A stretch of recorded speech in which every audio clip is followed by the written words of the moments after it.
নির্বাচন কমিশন পুনর্গঠনে রাজনৈতিক দলগুলোর কাছে ৫ জন করে নাম চাইবে সার্চ কমিটি। তাছাড়া আগামী সোমবার বিকেল ৪টায় ১২ জন বিশিষ্ট নাগরিকের মতামত নেবেন তারা। সকালে সুপ্রিম কোর্টের জাজেস লাউঞ্জে নির্বাচন কমিশন পুনর্গঠনে গঠিত সার্চ কমিটির প্রথম বৈঠকে এসব সিদ্ধান্ত নেওয়া হয় বলে জানান কমিটির সচিবিক দায়িত্বে থাকা মন্ত্রিপরিষদ সচিব মোহাম্মদ শফিউল আলম। ফাহাদ মোহাম্মদকে সাথে নিয়ে আরও জানাচ্ছেন আহমেদ বিপুল। সকাল ১১টার আগ থেকে একে একে সুপ্রিম কোর্টে আসতে থাকেন নির্বাচন কমিশন পুনর্গঠনে গঠিত সার্চ কমিটির সদস্যরা।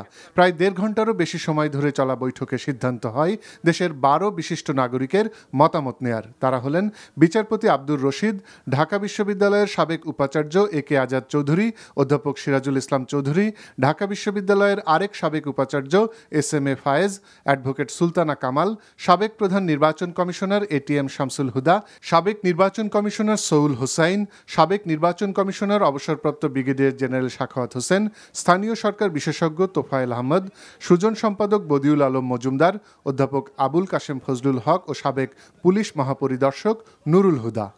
আগামী সোমবার বেলা ৪টায় জাজেস লাউঞ্জে, সুপ্রিম কোর্টের জাজেস লাউঞ্জে বিশিষ্ট নাগরিকদের কিছু প্রতিনিধিদের সাথে কমিটি মিটিং করবে। এছাড়াও সার্চ কমিটির বৈঠকে সিদ্ধান্ত হয় রাষ্ট্রপতির সাথে যে ৩১টি রাজনৈতিক দল বৈঠক করেছেন তারা নির্বাচন কমিশন পুনর্গঠনে ৫ জন করে নাম প্রস্তাব করবে। মূল উদ্দেশ্য ছিল আজকে ওনাদের মোডাস অপারেন্ডি বা কর্মপদ্ধতি কী হবে কমিটির সেটা নির্ধারণ করা। সেই উদ্দেশ্যে ওনারা বসছিলেন এবং প্রথম সিদ্ধান্ত হলো ওনারা মহামান্য রাষ্ট্রপতির কাছে যে সকল দল সংলাপে অংশগ্রহণ করেছিল তাদের সবার কাছে আগামী মঙ্গলবার ৩১শে জানুয়ারি বেলা ১১টার মধ্যে তাদের কাছ থেকে নাম পৌঁছানোর জন্য পত্র যাবে। প্রত্যেক পার্টি বা দল ওই ৩১টি দলের প্রত্যেকের কাছে অনুরোধ থাকবে ৫টি করে নাম মন্ত্রিপরিষদ বিভাগের অতিরিক্ত সচিব প্রশাসন ও বিধি ওনার কাছে পৌঁছানোর জন্য আগামী ৩১শে জানুয়ারি বেলা ১১টার মধ্যে।